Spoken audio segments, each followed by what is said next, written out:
welcome to this session, which has got quite a long title, obviously. Where does money come from and how does it get to exhibitors? So I'm going to be the chair for this session. Delighted to welcome Jack from the BFI, who is going to do a presentation, and then we're going to sit down and I will probably ask him some questions, but obviously you are also welcome to ask questions. Hi everyone, I hope you're having a good time so far of the conference. Nice to see you. I'm Jack, so I'm Director of Policy and Public Affairs at the BFI, and I'm going to talk to you a bit about public funding for exhibitors, where it comes from and how it gets to you. A little bit of legislation and policy for a Friday afternoon. So I think what is quite useful to frame this conversation is to just recap the role of the BFI. So we are an arm's length body of UK government. We're answerable to the Department for Culture, Media and Sport, and we're tasked by them with fulfilling like 3 key functions. So first is being a national lottery distributor, giving out money for film, or awarding money for film. We act as UK lead body for film and the moving image, so it's our job to talk with the sector, understand what it needs and represent those needs to government. And then we're a cultural charity in our own right, so we deliver activity, whether it's through the archive, whether it is through our programmes at BFI South Bank or BFI IMAX, we kind of deliver cultural activity as well. In terms of what we're talking about today, if I was going to answer the exam question straight off the bat, I would say there's probably 3 main sources of public funding for UK exhibitors, split between national lottery funding, funding that comes through UK government and governments in the devolved nations, and local government funding. We could probably do an entire day on all of it. So for the purposes of this session, I think what I'd like to focus on is like how national lottery funding works. National lottery is the basis of awards for the Film Audience Network, so I thought that was relevant. And in the advent of a new government in Westminster, I thought we could talk a bit about how we build the case for funding for exhibition from government and how we can work together on that going forward. Okay, so first off, as I say, national lottery funding. National lottery funding is the primary way that the BFI puts money into exhibition, including through Film Audience Network, through our Audience Projects Fund, and also through the Escapes programme. It's also the basis of funding that's offered by agencies in the devolved nations, for example, through Film Cymru Wales or Screen Scotland. So national lottery funding, I mean, what is it? Where did it come from? What's it there for? I won't explain the game to you, because I'm sure you are kind of familiar, and if you're not, go grab a ticket at the shop and find out. Anyway, National Lottery was set up in 1994 under John Major's government, following the laying of the National Lottery Act. The Act sets an operator to run a game to bring in money. That's currently an organisation called Olwyn, and Olwyn are regulated by the Gambling Commission to kind of operate that game. The objective of the National Lottery, when it was set up, was, as John Major put it, to make sure that good causes that often only get the scraps of government funding have a permanent source of income and aren't kind of buffeted by changing policy between governments and changing levels of investment based on what the economy looks like. That's how he put it. So in terms of all the money that the National Lottery brings in, 25% of that is reinvested in good causes. The National Lottery Act stipulates where that money should be spent. So 20% should be spent on arts, including film, 20% on sport, 20% on heritage, and 40% on community activity. So that includes things like education programs, local charity investment, and stuff on the environment. In addition to kind of setting out that split, the National Lottery Act also names 12 distributors whose role it is to give out that good cause funding and make sure it gets to where it needs to. For the purposes of what we're talking about today, the ones to note are the BFI, but also the arts councils in England, Northern Ireland and Wales, as well as Creative Scotland, who have a remit to invest National Lottery funding to support arts and within that film. So one of the other things the National Lottery Act sets is how much money each of these distributors gets. It does so on kind of a percentage basis. It's super complicated, but I've tried to simplify it here. Effectively, so the BFI gets about 2.7% of receipts each year, and each distributor will have a kind of set percentage. What that means is that we don't have like a set amount of money each year to give out, but rather it will fluctuate and change depending on how much money comes in through the National Lottery, and we have to plan as best we can against what we think will be available. We can't just spend money on anything. We are set lottery policy directions by the Culture Secretary. They set the parameters of what we can use the money for. I won't go through all of them, but you can see that there's quite a broad scope with a lot of different issues that we are tasked with looking at, and asked to investigate how we can deliver activity against them. So some that would be relevant here for this audience, I would say, are around boosting audience choice across the UK, increasing access and participation, ensuring quality of opportunity, reducing economic and social deprivation. To be honest, I could probably list almost entirely all of them for this audience, which I won't do. But anyway, the scope is set pretty broad. We have to consider that in what we're giving money out to. The directions also set the kind of projects that we should be funding. So we have to support specific time-limited projects. Activity has to kind of have an objective that is delivered and kind of in a finite manner. We have to have proper information to make decisions on funding.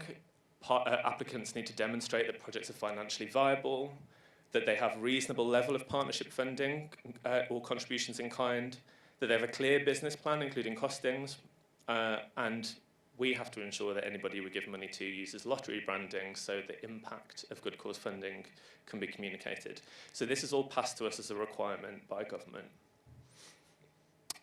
One of the other things that we have to do under the Act, hang on, I'm just going to get some water,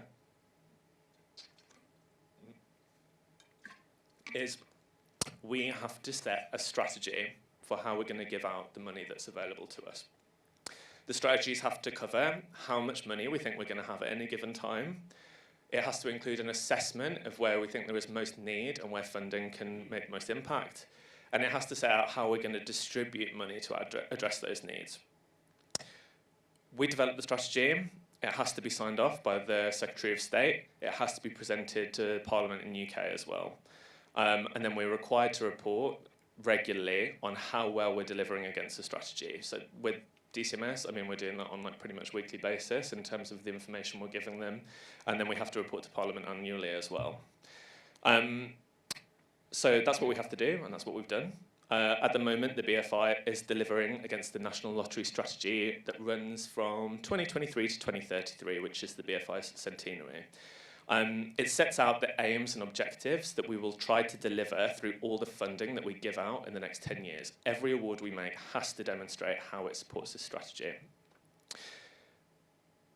Obviously, if we're going to deliver the greatest possible public benefit, if we're going to make sure that our funding answers the needs of the sector and is kind of targeted at where it's needed most, that's not something we can set unilaterally. It's essential that we're hearing from people on where they would prioritise funding.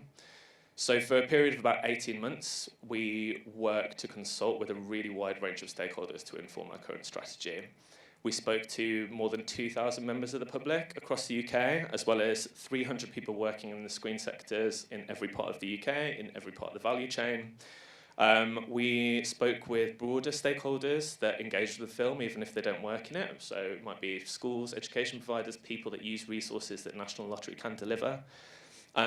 We did kind of focused consultation with priority groups for the BFI, including children and young people, disabled people, and Black and global majority people. We undertook an extensive review of evidence and analysis on the state of the sector.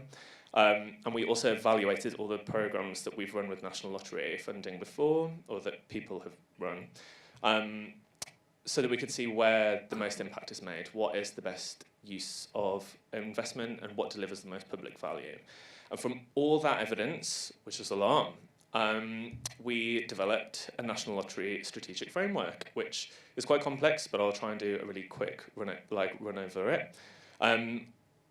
Basically, as I say, this sets all the aims and objectives all our funding has to deliver against. Firstly, there's 3 principles.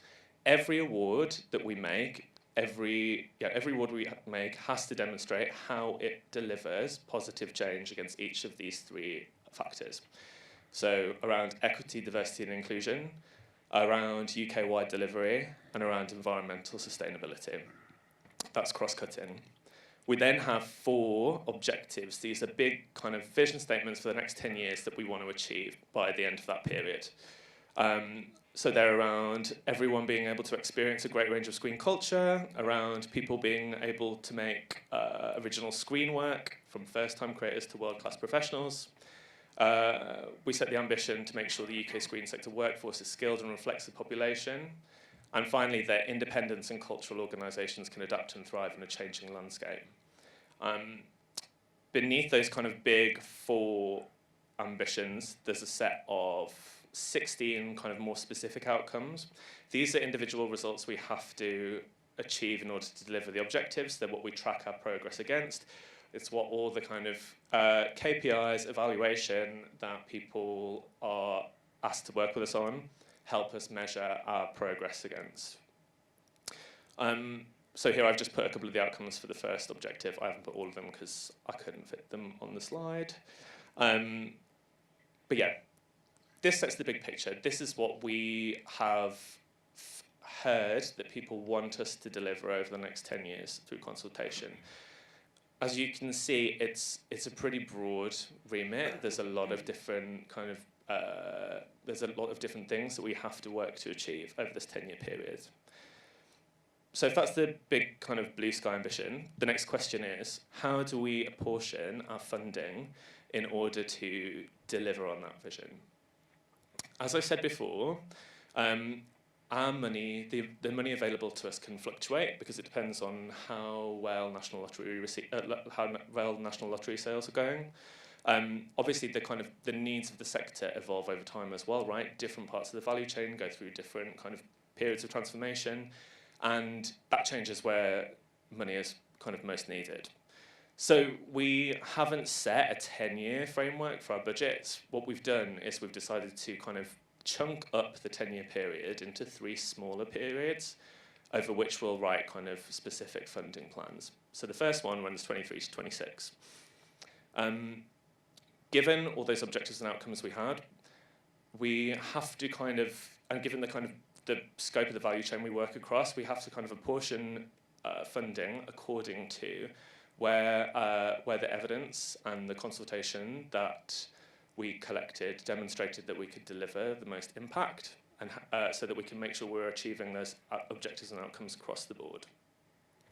One thing to note is that in this current period, the funding that's available to us is 10% down on the last strategy period. That means obviously we've got less to go around, and it also, we're operating in the context of inflation, which means it doesn't go as far. That's a challenge for us, of course, but completely recognise that that's also a challenge for every organisation that we're working with and every awardee that we're working with as well. What it does mean is that we have to make sure funding goes as far as possible, and we are tasked with doing that with a set of directions from government as well on finances and financial processes. The objective here is to make sure that money that we're handling on behalf of the public is delivering maximum public value, that we can show we're being responsible with it and kind of awarding it as we're supposed to. So those of you that have applied for national lottery funding or have been awarded it before probably recognise a couple of the things on this slide that we are required to comply with by government. So we have to make sure that guidance on how to apply for funding is widely available. We have to allocate funding according to clear criteria as well. And that's why we run awards against guidelines. Every award that we make has to be made against a set of guidelines. It has to be assessed on how well it delivers against them. We have to collect appropriate information on applications. We have to establish internal procedures and decision-making process for appraising applications and allocating awards. And then when when awards are made, we have to monitor and evaluate projects appropriately and monitor risk and apply risk management. Again, all about making sure the public are getting the most value possible out of National Lottery funding. So there's a couple of places there's a number of ways that we try and make sure that we're complying with this. This kind of outlines a bit, like a bit of the central process at the BFI in handling National Lottery funding, but it kind of will chime with the processes run by film hubs as well. We have to kind of scrutinise things at kind of 3 key stages. Firstly, when we've kind of identified a programme that needs to run, individual teams working in areas, so for the purposes of this discussion, the audiences team, have to work with finance colleagues, legal colleagues, operations colleagues to develop a set of guidelines that are clear, that ensure that we get all the information we need to make an informed decision on funding, and that makes it apparent to everybody how they can access funding. Those guidelines are scrutinised by a central awards committee that has kind of BFI representatives from across the organisation on it to make sure that they are fit for purpose, that they help deliver our strategic objectives. And once they are approved, we can open applications.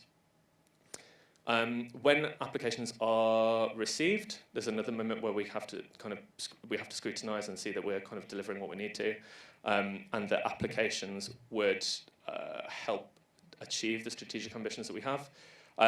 So the applications will be assessed by a panel. The panel will make a recommendation on whether individual projects should be taken forward. But that's not the end of it. Their recommendation has to go to a central lottery finance committee, which has representatives from the BFI executive, from, again, legal, finance, operations, where their recommendation can be scrutinised and tested to see if it meets all the criteria that we have on finance, on good governance, on strategy as well. And then finally, a funding agreement will be agreed with successful projects, setting any special conditions on how it should operate. And then finally, I touched on it already, but once we are into delivery, we have to work with applicants to make sure that projects are monitored properly, that in certain cases they're evaluated, and also we have to work with them to plan annually. I want to say here that I think we recognise that the kind of sheer amount of information that is required on this, on every aspect, the finances, the strategic ambitions, how things will be delivered, etc. It does create, it creates a burden of work for all applicants, right? Completely appreciate that. The reason that it is set is very much so that we can make sure that collectively we're delivering public benefit from public money. But it also helps us make the case on what public investment in our sector can achieve, which is, helpful in conversations with the government that we'll come on to in a minute. But yeah, I also just wanted to say that I know individual teams kind of constantly review processes to try and strike that balance of getting the information that we need to have, while also kind of not overburdening applicants any more than need be. So we're really mindful of that. So that kind of takes us through, I've kind of taken us through from where National Lottery funding starts right through to like monitoring, evaluation and the end of programmes. Hopefully that kind of takes you a bit through the requirements that are on that funding and how we work with awardees to make sure they're all met. What I did want to touch on before we open up to kind of questions, comments and anything else is beyond National Lottery funding, I wanted to talk a little bit about government support for the sector. So in our role as lead body, we represent the needs of the sector and kind of advocate for the support that the sector needs from government centrally.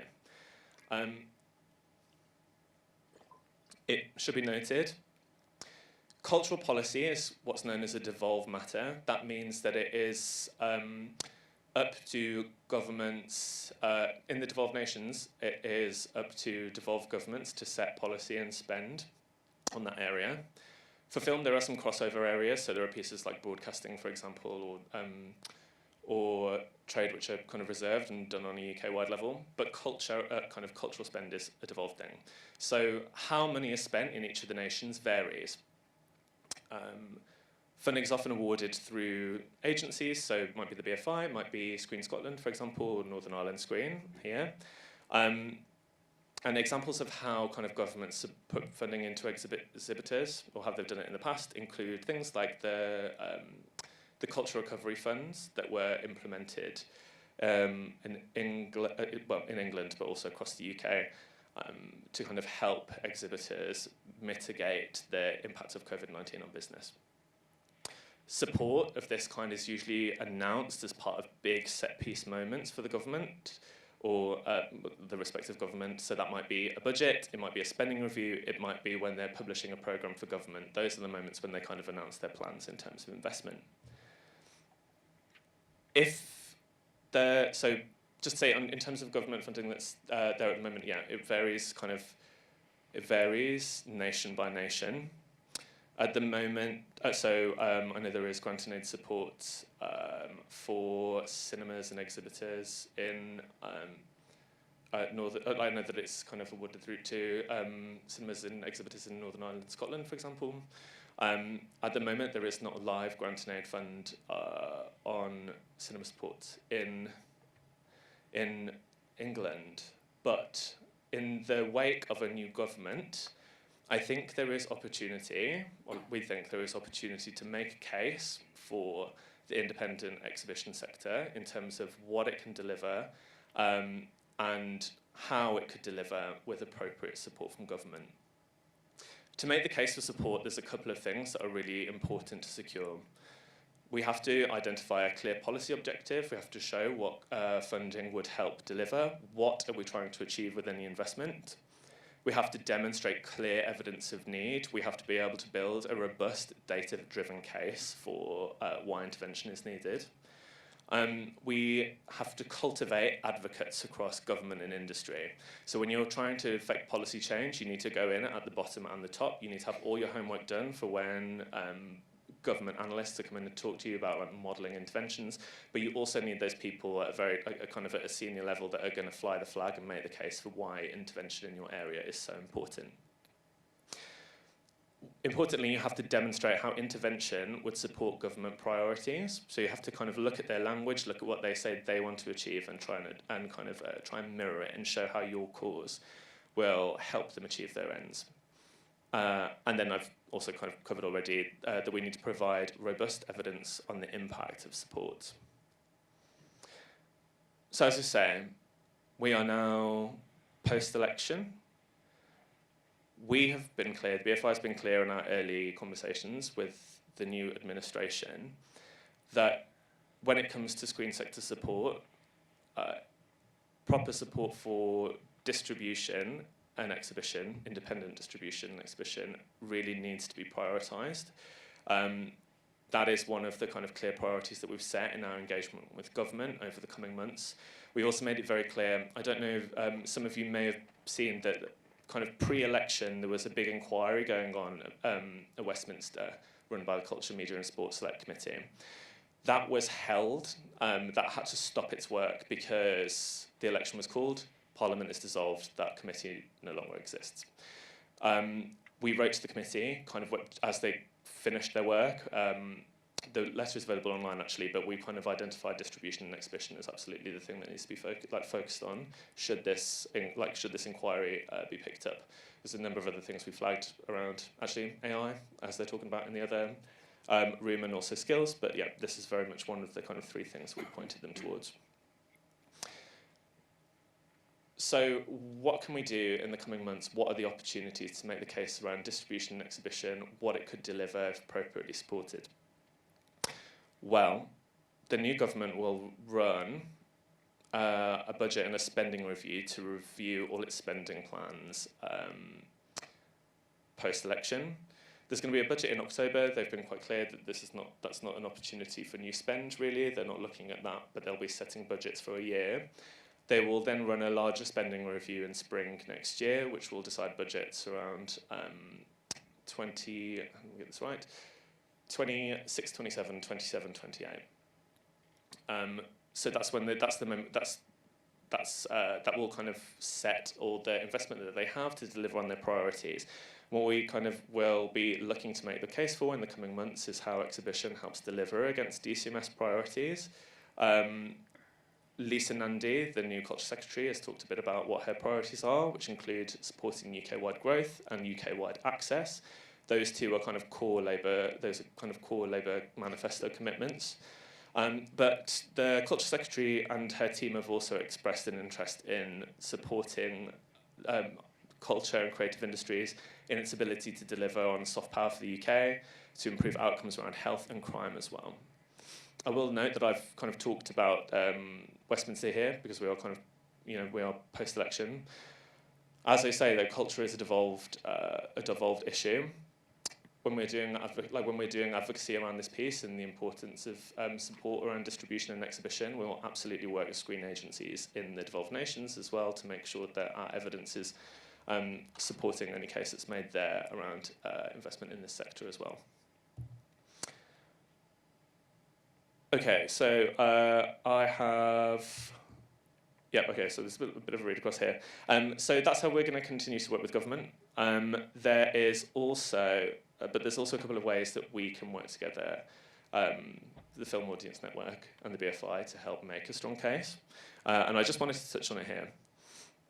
So firstly, I think an important thing when we're making the case on investment in the sector is to engage government stakeholders. As I say, you will all have local MPs. You'll have local government representatives. You'll also have parliamentary representatives if you're based in devolved nations. Engaging those, bringing them down to a cinema, inviting them to an event, talking to them about your needs is always a really good way of kind of flagging the importance of intervention in the sector. I would say keep an eye on parliamentary committees. So I mentioned the Culture, Media and Sport Committee inquiry that was ongoing. They've just appointed a new chair for that committee post-election who has kind of expressed the desire to reopen the inquiry if the committee would like to do so. And then there are kind of committees in the devolved nations as well. So I know that there was a Welsh Assembly session recently on the arts and culture budget for Wales. Keeping an eye on those committees and seeing where there's opportunity to provide evidence to write in is a really good way of making sure that your thoughts are shared. We're developing key messaging. We are making the case in terms of how distribution exhibition delivers on each of those missions, and we can share that with the Film Audience Network. But it's also important that we continue to hear from all of you around where you are, the work that you're doing, what you're experiencing, because that really helps inform our messaging as well. So I know Anne from the Film Audience Network is here. You will have a number of BFI reps that you work with. You will have Film Hub reps that you work with, all of you, and kind of just continuing to exchange insights about the work you're doing and your experiences is really helpful in building the case that we make. That's kind of it. I just wanted to do that at the end to say, this is a piece that we're working on. I think there's ways that we can work together on it, and I hope that we can do so in the coming weeks, months, years. I'll leave it there. Thank you.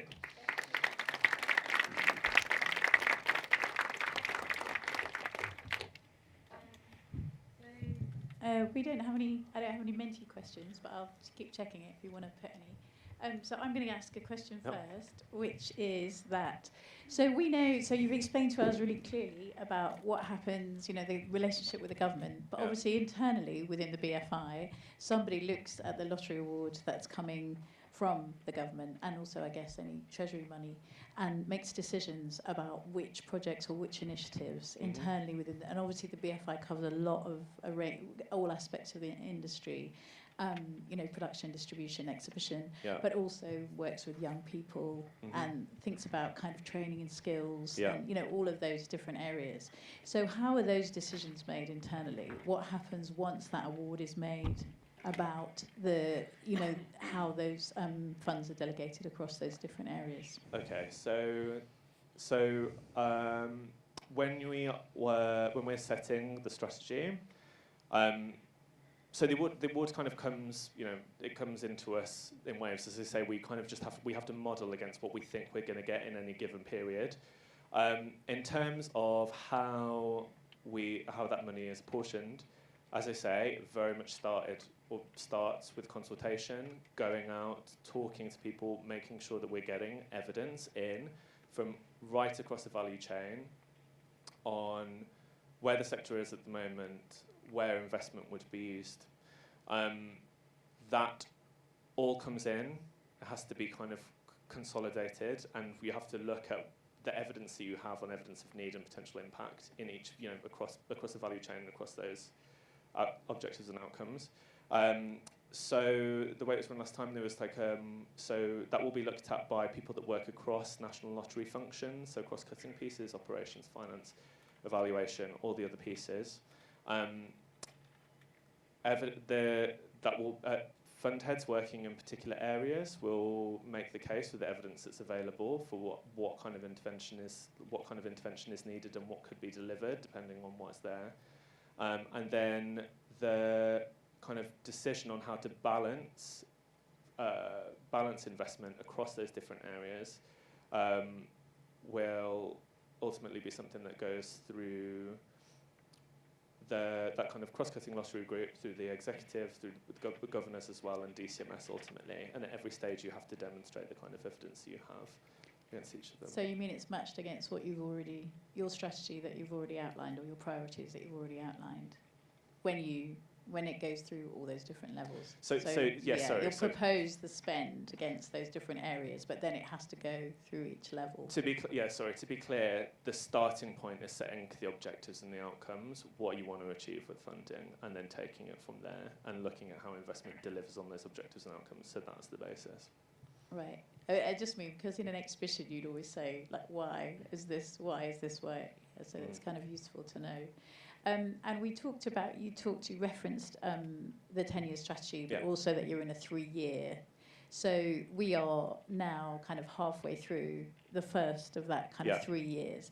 At what point does the BFI start thinking, what happens at the end of that 3 years? And how likely is it? I mean, obviously it depends on the award. You talked a little bit about, you never know how much money you're going to get until you get it. But is it one of those things where it's like very unlikely to change, quite likely to change? There'll be quite a thorough examination of what's happened, because obviously it's a new strategy, and obviously strategies are often written in a particular economic and political climate, and when that climate changes, it's about how flexible you can be, or how that strategy needs to change. So I just wondered if you could talk a little bit about, is it here's the first 3 years, but actually the second 3 years will be quite like the first 3 because we're in a 10-year strategy, or do we look at that and think about whether that will change or not? Yeah. Okay. So in terms of what in terms of the BFI thinking about the next funding plan, that's absolutely started. That's something we're working on right now. It's something actually. I mean, that was going to be in terms of workload for the summer. That was going to be, so we were going to do that in the early summer, and then we were going to do election late summer. Obviously, a surprise election was called, so that got flipped. But it's something that we're working on right now. In terms of how it will work, so the strategy is the 10-year framework. You're right; it has to be assessed. It has to be revised. Does it still reflect the ambitions that we would set for the whole sector? And programmes have to be considered in the same way. What I would say is, at the moment, because we're quite early into the period, the ability to evaluate and to see what impact funding has had is relatively limited. We have KPI information, you can track that, but doing a full fat evaluation is kind of difficult at the moment. But basically all programmes will be looked at with the evidence that we've got, and we will look at whether each individual programme still seems to fit the needs of the sector, if needs change in different areas, and kind of amend accordingly. In terms of input into it, what I would say is, like, in each of the areas that we work in, so as you say, audiences or exhibition or heritage, the teams that work at the BFI are very much like that. your advocate, you know what I mean? So like keep talking to them basically about your thoughts, what's needed, what works, what doesn't work. And obviously talk to the film hubs as well about that as well, and that's the best way at the moment to feed in. And then I guess we will, once we've done a bit more internal thinking, there'll be a bit more clarity on process, I would say. Okay. So is funding for capital projects ever going to be on the horizon? So this is one of the biggest challenges for independent cinemas right now. So yeah, I think that is true. That has been something that's been talked about for a really long time. And obviously it's available via the Arts Council for other art forms, but not for cinema. Yeah. So, sorry, fly that she just landed on my face. So in terms of capital funding, so I brought up the National Lottery policy directions earlier. So National Lottery is the primary money that we have to give out and award on behalf of the sector. And one of the stipulations on National Lottery funding is that it's used for time-limited projects. So it's not appropriate for capital. But as I say, if we're kind of, if we're looking at the needs of distribution and exhibition and kind of talking to government about that in the future, that's absolutely something we can help raise. So how come that's not applicable within the Arts Council funding? So Arts Council have a different combination of funding, and they will also have different policy directions for National Lottery investment as well as grant and aid. Right. I'm just thinking, so it is possible within that, because all of their grant and aid wouldn't go on capital funds, would it? So it's not just. I'm just thinking the differences. If you're a layperson, that doesn't make any sense, really. So see what I mean? So we have a different kind of combination of funding to give out, right? So as National Lottery, they have a combination of National Lottery and grant and aid, right? Yeah. So capital would have it's the grant and aid stuff that could be used for capital. Right. If we're making a case on improved support around distribution and exhibition, that need for capital is very much one of the things that you could look at in talking to government about how support could be improved. Right, like that's what might happen. I also have another question. Hold on. Do you think the new UK government recognises the value of cinema as an art form and as an industry? What's your sense about the new regime? About the new regime, okay. So I would say in the early conversations that BFI has had with the new Secretary of State, I think she was very engaged on the question of cinemas, particularly in the, Lisa Nandy, if you look at her political background, but also what she said since coming into the role, she's very focused on the idea, on place, on local community, and ensuring towns, wherever they are in the UK, are places where people can build really fulfilling lives and enjoy culture and enjoy the benefits of growth as well. And I think the role that cinemas play on that kind of local placemaking and in terms of offering opportunity for people to engage with culture is something that really resonates with her. So I think in that respect, yes, I think the question of cinemas does resonate. If you look as well at what Lisa Nandy has been saying around the stories we tell ourselves, I think there's a lot there that film and the moving image can deliver on. So there was a lot of reporting. You may have seen it when, in the first speech that she made to staff when she came into office, that culture wars were over, and a lot of her the kind of stuff that she's been talking about is around how arts and culture help us tell a national story, not only to people around the world, but also to ourselves, how we understand ourselves as a country, how we understand the diversity of experience within this country. So I think in those respects, it's something that she has interest in. Get it, but it's from that perspective. I think we've got quite a question.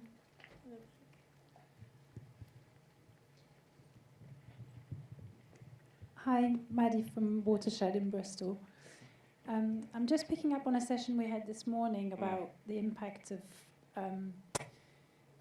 cinema on health and well-being, and also going back to the capital programme or the need for capital investment, the potential around linking that with sustainability, environmental sustainability. How much work is the BFI doing to try to unlock funding outside of the cultural sector in order to kind of solve some of those really difficult problems? Thanks for the question, and good one. Yeah, I mean, that's the thing, is like our primary relationship is with DCMS. That's who we're accountable to. But you're right, our sector, the work and distribution, exhibition, but also production, all of it, can deliver in a number of different places, and we have to engage, and we do engage with different departments across government. So you're right, there is a case to be made on how proper investment can enable our sector to support efforts around decarbonisation in reaching net zero. And we've reached out to with the new government, we've reached out already to the Department for Energy Security and Net Zero on precisely that point. We have a head of environmental sustainability who sits in my team, Powell, and I'm working with him on making the case on what you could deliver on there. The same is true on a number of different areas. For example, like the work of archives, for example, how the kind of technologies that are implemented there, there's a case to be made to the Department for Science, Innovation and Technology, and how investment from them can help deliver the outcomes they're interested in. Similarly with the Foreign Office and soft power, right? Film helps tell the story of the UK around the world. It helps introduce audiences to the UK. And so we have to engage with them on that register as well, and try and build relationships and build working relationships in that respect as well. But to go back to net zero, yes, that's something we're working on for sure. Got a few audience questions. Oh, you're there. Sorry. I just suddenly started thinking about Europe, and it's been mentioned in a couple of other sessions. It's come up that that cinemas had access to European funding through Europa Cinemas and that membership. And I just wondered if you get a sense of the change of government, or because I know that it was in the BFI's, one of the proposals to the Select Committee was about re-engaging with Europe, and I just wondered what your sense was of that and where it sat within the BFI. Yeah, for sure. So there's a couple of places that. Well, yeah, what's to say? I mean, I think you've seen there's been a fair bit of reporting on efforts by UK government to kind of reset European relationships. You've seen that in a number of ways, including the work that was done between the UK and Germany on defence, for example. There are so far certain bits that are still being ruled out by the government. So, for example, around they talked about kind of youth mobility schemes, for example, as something they weren't looking to engage on in the immediate. But that broader ambition on reconnecting is there. In our response to the CMS committee, as you say, we kind of set out that we would recommend that the UK rejoins programs like the media program, and I think that's something that we'll look to work with government on in the future for sure. In terms of where it sits, so we do some work on that through policy and public affairs. We have and then Agnieszka, who's on my team, is our head of international relations. Also, she kind of works with counterparts across European film agencies, etc., to make sure that our working relationship with them remains as strong as possible, even outside the framework of Creative Europe. I've got another question here. Actually, I'll just go to this. Who is it best to talk about in terms of advocating to government? I think you talked about, but in this particular question, it says, in my city, the government only tends to support things they invested in at a capital level, but never in festivals, events, or new venues. So I guess it's like, obviously you talked a little bit about the new, looking at evaluating what's currently happened and kind of going via your representative of the BFI on terms of fan, but I guess this is a slightly different question, which is for maybe something else. I guess which might be about how does the sector best advocate for itself, and what's the best mechanism to do that? So I think at a local level we're talking here. Yeah, for sure. To be honest, I mean local government works in loads of different ways in all parts of the UK, not even in between different areas of, and even kind of intra-nation, it works differently in different places. It depends whether you're in England, for example, in the scope of a combined authority or not, which at the moment is piecemeal. So I guess there's a couple of ways that I would recommend you do it. I mean, finding out whether there is somebody that works at the local authority on the culture brief and engaging with them at the point. At a local level, you will have councillors as well. And they will if you're in a combined authority area, you may have leads as part of the combined authority on this area as well. So I think looking for those representatives is really important. And then also local MPs as well, as I say. They obviously kind of inform policy making at a national level, but they will also have working relationships with people in local authorities, and kind of if they can help, if you can help, or you can talk to them and tell your story about. I think that's a helpful way to go. Have we got any more in the audience? We have got two actually, so maybe Michael first. Hi, I'm Michael Pearce from Simulation based in Liverpool. Okay, a little bit of a curveball is how do we have better conversations about money? Just generally, thank you so much, and it's great that this exists, because it's so good to know what all the restrictions and sort of hand tying that you guys have to go through. What it sounds like is that there's so many processes that it actually involves a lot of time and a lot of sign-off from lots of different people. Yeah. And so what it feels like, if the dream is to actually, and this isn't just about cultural funding, is to sort of people to be more involved in democracy in a way that they feel that they're more involved in the decisions about where money is spent. That feels quite far away. And I would say that the only way you can do that is to have other sources of fund that doesn't involve just National Lottery. But just generally, I think it's a bit elephant in the room is that actually loads of cinemas are closing down right now. We have a massive challenge, and it's a bit of a knock-on effect. And we saw the speed that the money became available during COVID because it was a very real crisis. It was obviously the cinemas were closed, lots of businesses were going under.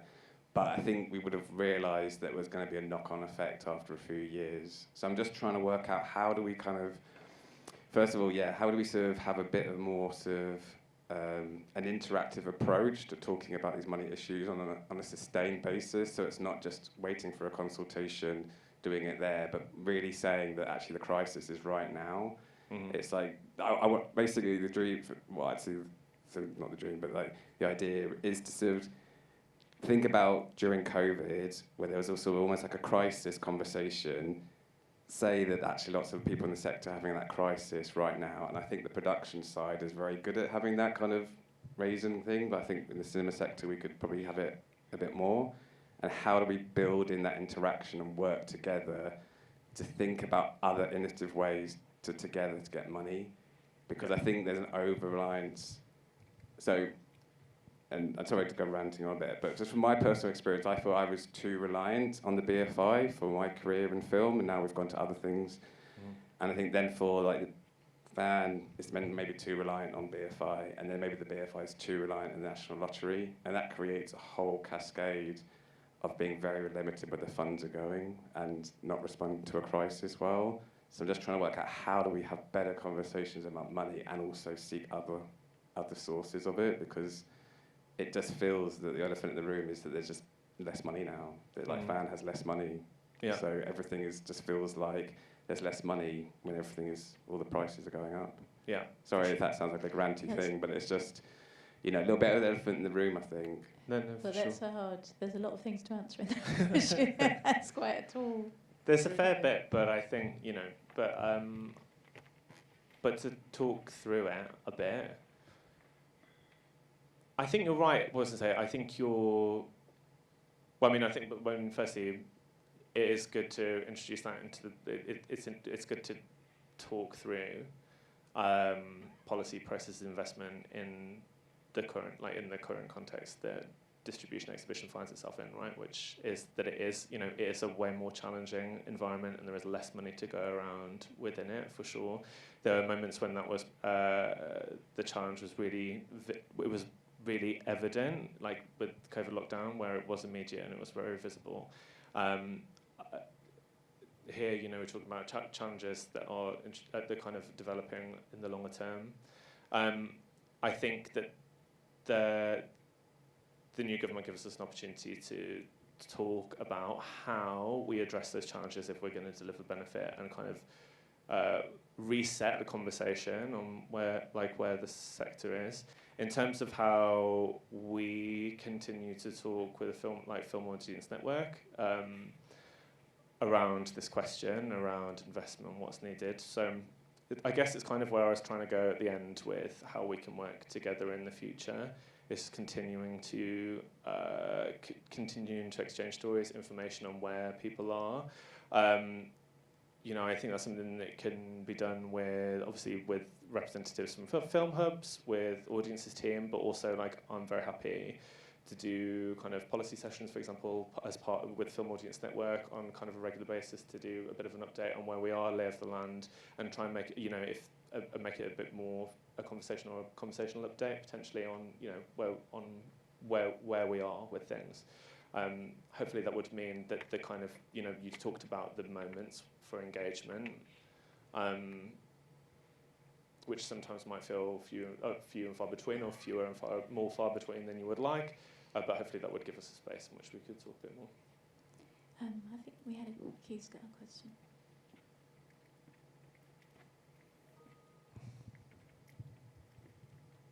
It's a very boring and practical question. When is the DCMS committee going to be put in place? Do you know? So it will be a while yet, because Parliament comes back together and then it disbands again for conference season. So I reckon you're looking into, I think, kind of October time, probably late October. And they do have representatives from MPs from the devolved areas, if you look. Yeah, absolutely. Sit on it, yeah. Yes, absolutely. So so under the previous committee had Welsh representatives, Scottish representatives, and others as well. The committee will be completely refreshed because it's a new Parliament, so the membership might change. And actually, I think there's only 4 members of the previous committee that returned to Parliament, so it will look a bit different, but yes, there should be. Okay, thanks. Anyone else? Yeah. Along the back.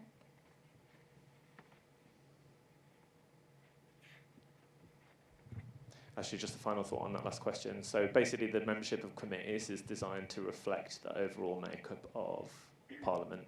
So it should kind of reflect that. It's going back to the capital budget, because how do you see growth if we cannot, a new cinema starts up and it's got no digital capacity as we wanted the streaming line? So you're going to need a lot of money to get a new cinema up and running, and if you haven't got any capital, how are you going to grow cinemas? Mm-hmm. So I think that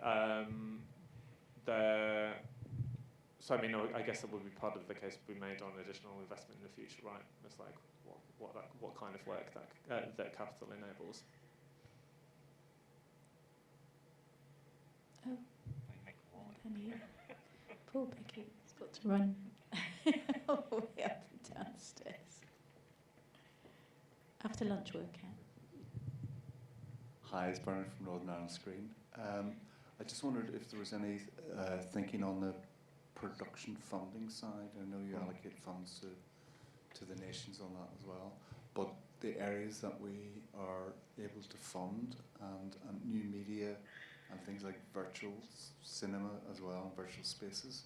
Has there been any thinking on that, or any thoughts on that from the BFI's point of view? Yes, so there is some work that's done on XR. So we've invested, I know that we've invested in XR production historically, including Sweet Dreams, which opened, I think, in Manchester pretty recently. We had money in there, so it's something that we're very much kind of looking to explore as we go into the strategy period.